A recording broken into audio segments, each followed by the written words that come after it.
Fellow auto detailers, welcome to the show that features interviews with today's most successful auto detailers.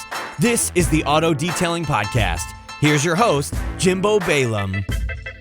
Hey, what's up, everyone, and welcome to this episode of the Auto Detailing Podcast. I'm Jimbo, your host, and thanks for checking out this episode. This episode is brought to you by autofiber.com, autofiber.ca, and autofiber.com.au. So whether you're in Canada, the US, or Australia, you can check out all the goodies that Autofiber has to offer if you go to those websites. Also brought to you by the detailer.innercircle.com.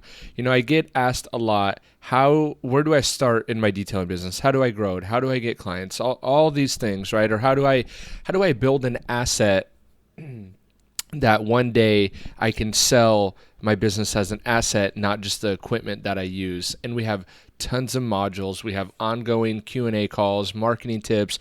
We stay abreast with the latest and greatest in the marketing space. And I partnered up with a buddy of mine named Pete, who's a marketing expert. I tailor everything towards the detailers and kind of have the detailing side of everything handled. But if you're even remotely interested in any of the things I just said, I encourage you to check out detailer.innercircle.com. Hey, what's up, everyone, and welcome to this episode of the Auto Detailing Podcast. I'm Jimbo, your host, and this week's topic is going to be how to go from that prosumer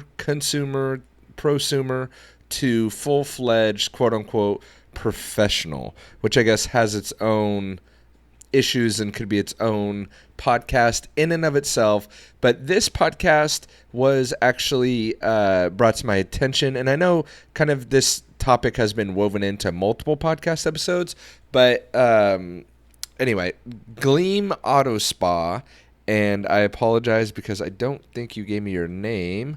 Let me see. He got down in my DMs.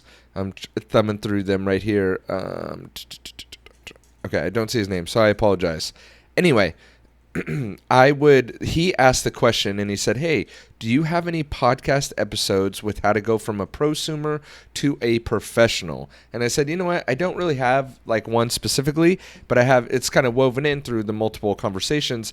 And then as I got thinking about it, I'm like, you know what? That would make for a really good short podcast episode of how I went from of course, there wasn't that word prosumer back in 2008, but, you know, how I went from that driveway detailer who enjoyed doing my own cars with products that were better than what I could currently get at AutoZone, which weird enough has flipped on its head, to okay, wow, I have my own rig. I'm a professional now, right? And even though it took me years and years and years to gain the confidence to be able to call myself a professional, and that's basically what that comes down to. And I think that's what a lot of this training and certifications and all this kind of crap comes down to, is that it gives you confidence, which if that's the case and you can use it to market yourself better and you feel more confident in yourself because you're certified in this, that, and the other, that is a good enough reason in and of itself to get certified or to get trained by a certain person or do whatever you got to do. But when it's all said and done, it comes to one simple thing, and that is confidence. Now, you could either gain confidence through experience or you can gain confidence through awards and accolades, which is kind of the shortcut, to be honest. But I think where training can also help too is that it shortcuts your learning curve. So, again, I think an emphasis on running a business and becoming an efficient marketer and how to sell yourself, so sales and marketing, is much more valuable than actually how to detail a car, even though I think that's important. I think how you sell yourself, how you handle yourself, how you carry yourself really is what dictates going from a prosumer to a professional, because I see this very, very often, and what I'm going to do is I'm going to tell my story of how I did this, and whether it's right, wrong, or indifferent, really doesn't matter. It's just my story, and through that, how I became a quote-unquote professional, right? Which I kind of have to bite my lip from not laughing, because I still don't – I consider myself a professional, but like when you know your own self, I don't think it's hard not to laugh at yourself, right? And I think we have to keep that sense of humor of always never taking ourselves too serious, because when we take ourselves too seriously about something like washing cars, that's where egos come into the equation, and egos burn bridges, they ruin relationships, and they really destroy the person that has them, as we've seen recently in the detailing space. If you follow along Facebook groups at all, or if you follow along the industry at all, there's been a few people who have kind of let their ego get the best of them, mixed in with some other really serious issues, is a really bad cocktail. So just remember, guys and gals, we're just washing cars. Sure, we're correcting paint, but it's kind of like when there was a buff off at SEMA. It's like, don't take yourself so damn serious.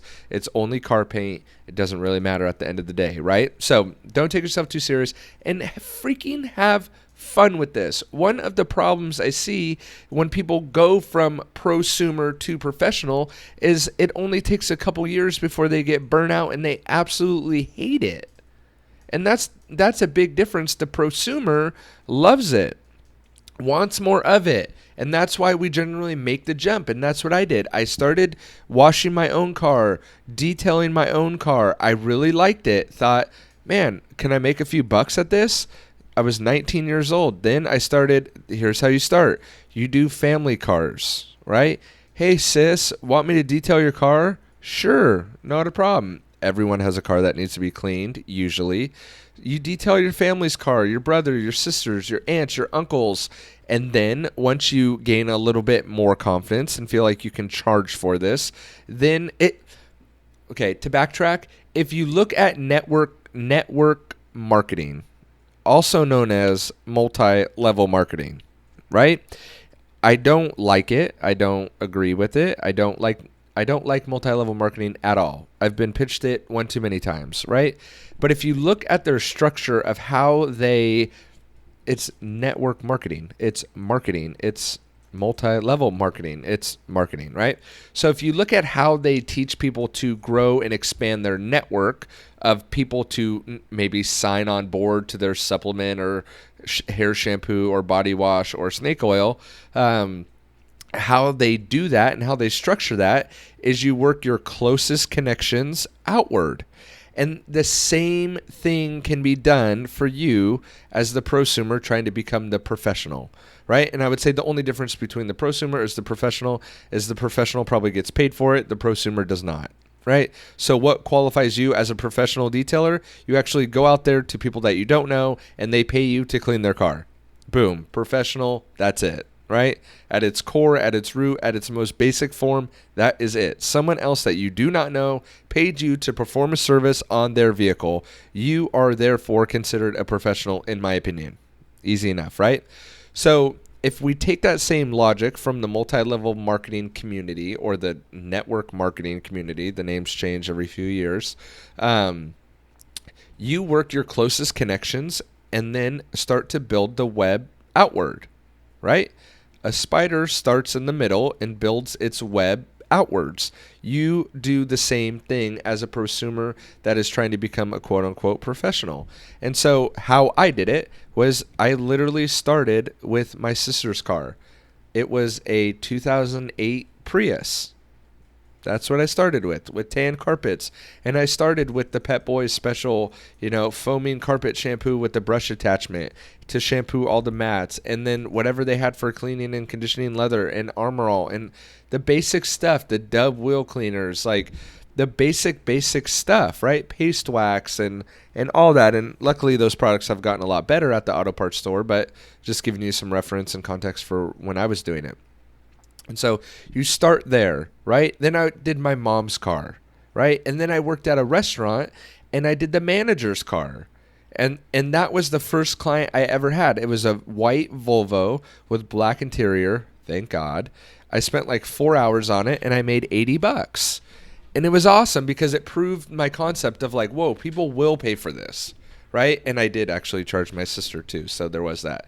And so after I got the manager at the restaurant that I was working at, after I detailed her car, it was like, okay, I have a legitimate opportunity here. And then this again is where professionals stand out from prosumers, is that a prosumer is pretty much a hobbyist, right? You do it for fun, you do it because you like it, you do it in your spare time, whatever, and maybe you don't want to take any risk to grow it or expand it or whatever, but that's where it starts. That's where you have to change your mindset to become the professional, right? So as soon as I had proof of concept, which was one car from a person that I didn't know, or kind of I knew there was a relationship, but they weren't family.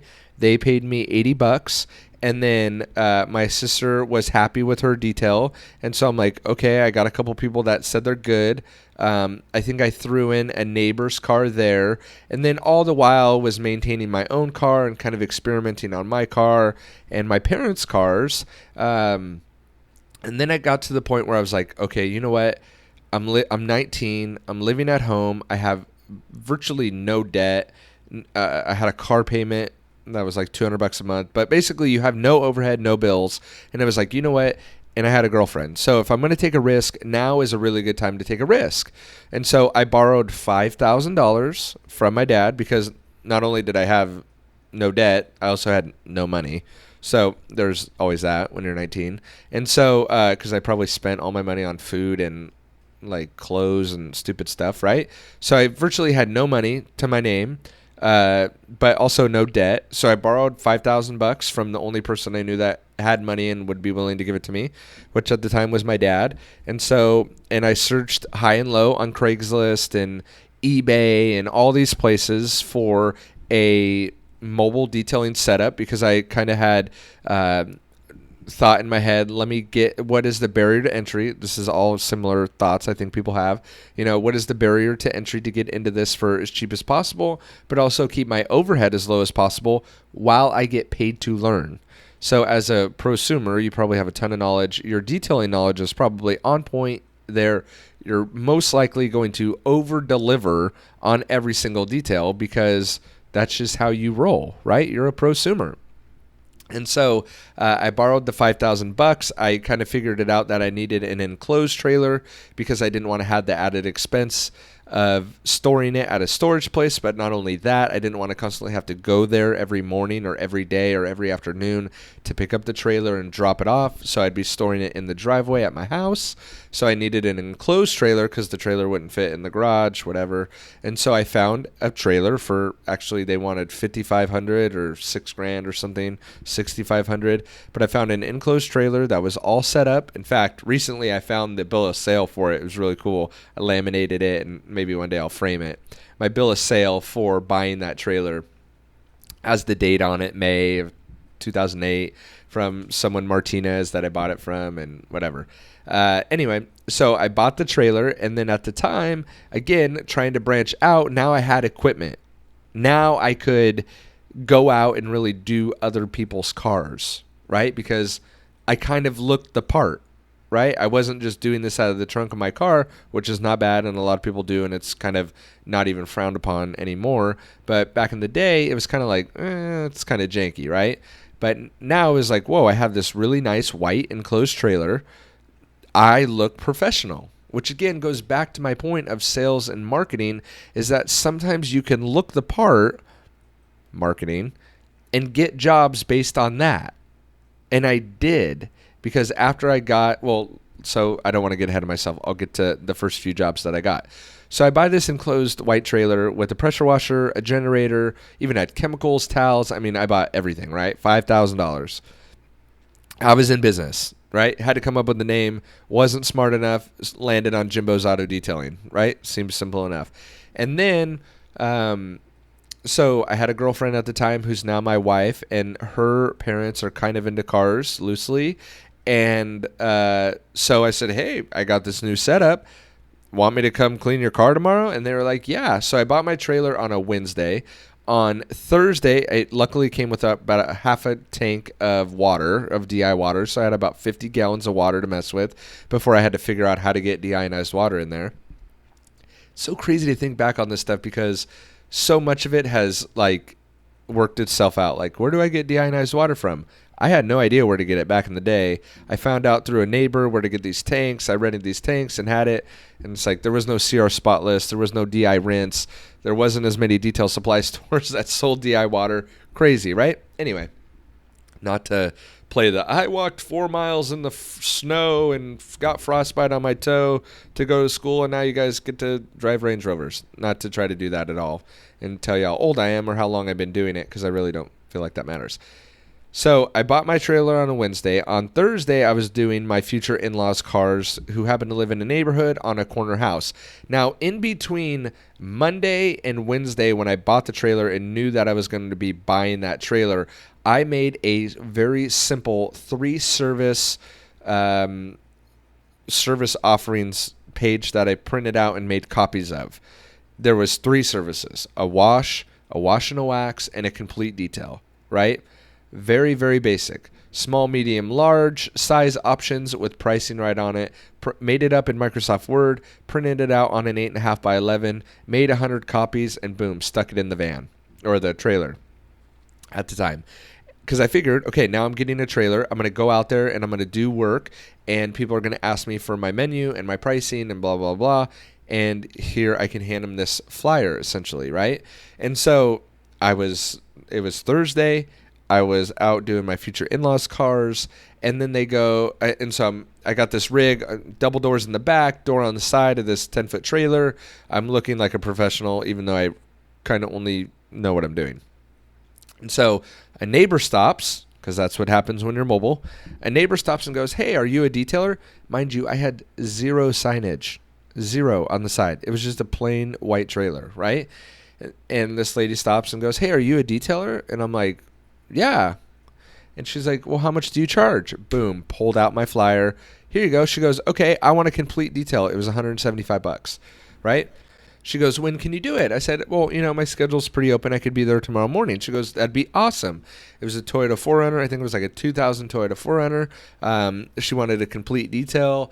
And I scheduled it for the following morning because, again, I had enough water in my tank that I could probably wash a couple more cars. And so, boom, I did that car, learned a few things like, oh, wow, you really do have to pull the back seat up and vacuum underneath because people do that. Nailed that car. And then from there, what I did and what kind of snowballed me into doing a lot of fleet work and office building work was my mom's friend worked at an office building.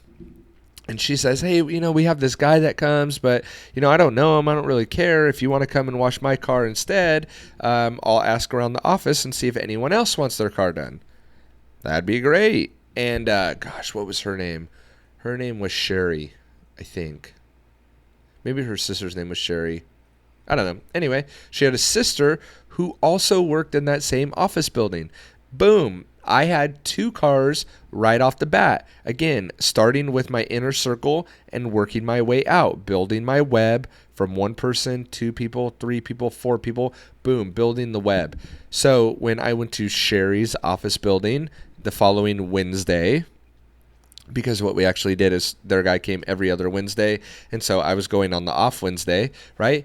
I had 17 cars that next Wednesday.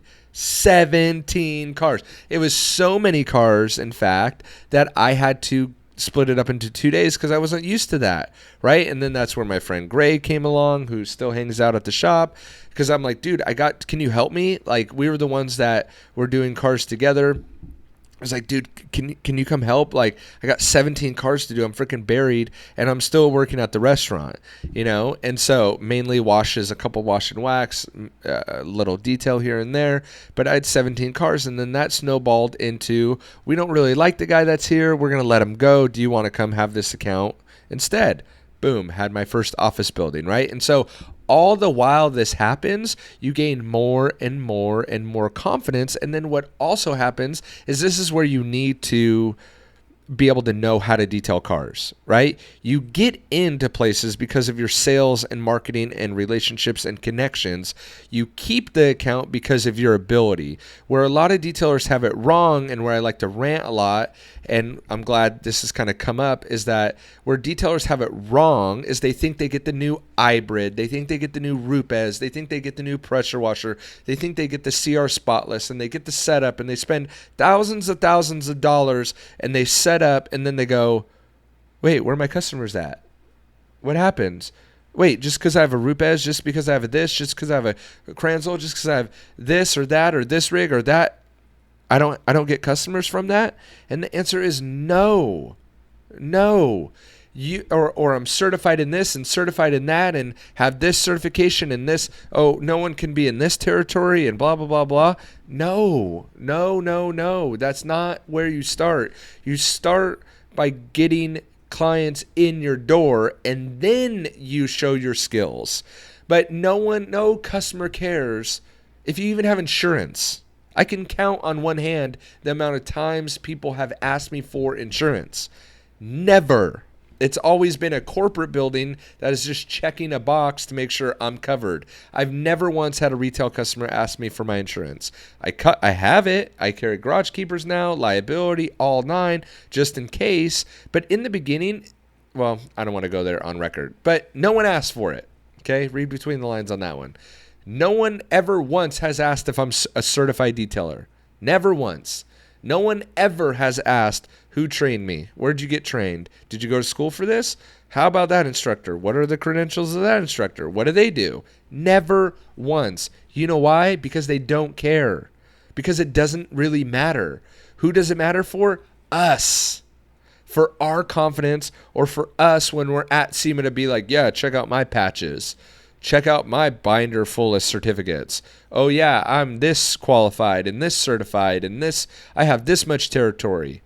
But that's all cool and that's fun in games, and you can use that to sell and market yourself once the customer calls. But at the end of the day, the customer doesn't give a crap.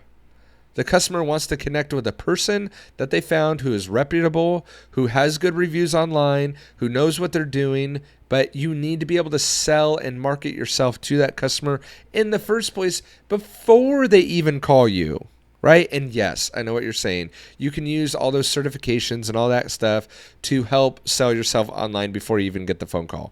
That is right. 85% of the time, it's for the confidence of the detailer, which is, again, totally fine as well. But all I'm saying is you don't need to have it. You do not have to have any of that stuff. You don't even have to have a trailer. You don't even have to have a rig. It helps build confidence, but you don't have to have it. So, whoo, that felt good. Got on a little rant there. Anyway, so the point is that you really, if you are a prosumer and you're looking to become a professional, really what it comes down to is you need to get clients, and you need to start getting paid for your services outside of the people that are your friends and family. Start there. And a lot of times you learn from experience. You learn when you mess up. Guess what? You're going to burn paint. You're going to break air vents. You're going to pop tires. You're going to crash cars. How do I know? Because I've done it. And so has every single one of the other gurus that are either trainers, teachers, have podcasts, have YouTube channels. Guys, if you go back to the early episodes of the auto detailing podcast, it is, hey, I broke a customer's vent. Here's how I handled it. I crashed a customer's car 2 months into my business. You know how I got that customer who I crashed their car? It was my brother-in-law's dad, his wife's boss. That's how I got that client. It was a weekly client with 5 cars until I crashed his RS4 right in front of his house. 3 months into my business, $800 in repairs. Boom, gone, done, right? I still kept that client afterwards until she got fired, but that's a whole nother story. So again, that was my web. My brother-in-law's dad, his wife worked for this guy down in Newport Beach, which is close to me. He had 5 cars. He needed someone to come wash them. Boom, I'm in. Why am I in? Not because of my certifications, not because I hold insurance, not because my rig's awesome. None of that. It's because I knew his assistant. and his assistant got me in the door, right? Another one I'll tell you about. Coffee shops are the best place to pick up clients. Let me explain. I had that same trailer. I paid $350 and I got some vinyl decals on the side. It said Jimbo's Auto Detailing. My girlfriend at the time, wife now, drew up the initial logo. I didn't have a vector file of it. I didn't have anything that the graphic place actually needed to put a vinyl sticker, so they had to recreate it. I paid $350. Meanwhile, my mom was dealing with breast cancer and all that. So there's life issues that always pop up, right? So whether you have kids, the timing is never right to start your business. But I paid $350, got some vinyl stickers with, most importantly, my phone number and my business name of what I did, right? So it was auto detailing. What did I do? Wash, wax, and detail. Here's my number, bigger than everything, right? Call me. Perfect. Rolling billboard. I used to go to Starbucks every single morning. You know why? It's so funny to me. All these people, these budget people that are like, oh, don't buy coffee out. It's too expensive. I'm like, no, you guys are looking at it from the wrong angle. You know, the right angle? Tow your trailer, take your wrapped car, and then go to Starbucks, because that car sits in the parking lot. And what happens at Starbucks? There's a ton of traffic in and out all day long. You don't have anything to do, you have no work that day, go park your car at Starbucks, right? Or any coffee shop that sees a lot of traffic. That's how I got my very first office building without any connections. It was 5 cars every week. And how I got it was I went to Starbucks every single morning, towed my trailer, parked my trailer with my truck out at Starbucks. Another key thing, my truck and trailer always clean, the rims were always clean and the tires were always shined. Why? Because if your rims are clean and your tires are shined, everyone thinks your car is brand new and clean, right? So I was parked out front of Starbucks, and then I got a call and it said, hey, we're looking for a new car washer, whatever. I'm a detailer, not a car washer, but whatever. So we're looking for a new car washer. Your rig looked so clean. If your work is as good as it looks, we want you every single week. Let us know when you can come. Right? Guys, I had been in business for less than a month. You know what cars they were? A Lincoln Continental, a Porsche 911 Turbo. Did I say a Lincoln Continental? No, it was a Lincoln truck. They don't make them anymore. They were like the F-150s. A Lincoln truck, a 911 Turbo that was brand new, a Bentley Continental. I think that's where I got that wrong. And then a Ford Explorer, right? And then what was the other one? Like a Ford Taurus or something crappy. Anyway, and the Bentley owner, I took his key the first time on accident. I stole his key and took it to my next job, and he was freaking out. He's like, where's my key? Did you take it? Did you steal my key? And I did. I took it with me to the next job. Stuff like that happens all the time. The only reason why these gurus and podcast hosts and YouTubers and all trainers and all this can teach you is because they've been through those things. So they try to pass on that information, which is great, but it doesn't stop it from happening to you either. And a lot of times you need to experience those things to become, quote unquote, professional, to know how to handle yourself, to overcome pricing objections. Now, of course, we teach a lot of this stuff in the Detailer Inner Circle to help shortcut that learning curve as well. But sometimes you just have to do it yourself, right?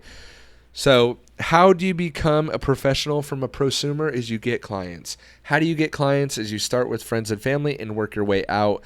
Get a rig, do some marketing. Another huge thing that really helped me that I don't do anymore, but I joined a Business Networking International group, or BNI.